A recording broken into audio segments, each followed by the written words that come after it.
এই বাড়িটি আমার হৃদয়ের গভীরে লুকিয়ে থাকা এক অমূল্য স্মৃতির ঠিকানা।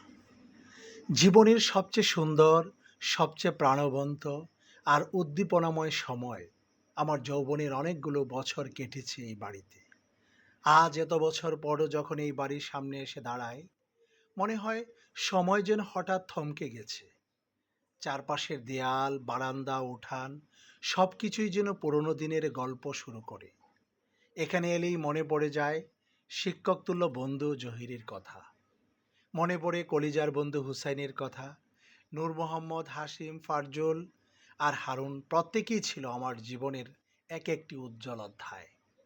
কত হাসি, কত আড্ডা, কত স্বপ্ন আর কত না বলা গল্প জড়িয়ে আছে এই বাড়ির প্রতিটি কোণায়।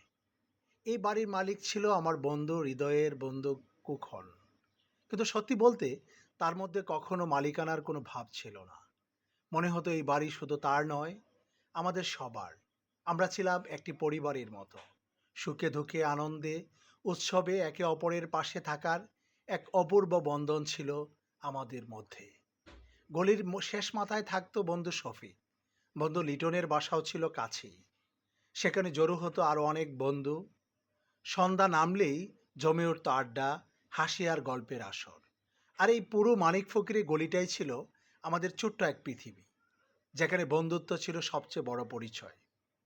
আমাদের মেসের সামনেই ছিল বন্ধু মাসুদের বাসা।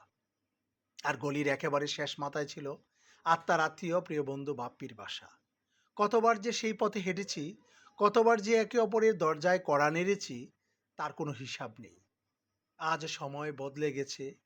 অনেকেই জীবনের সবচেয়ে জরুরি প্রয়োজনে দূরে চলে গেছে।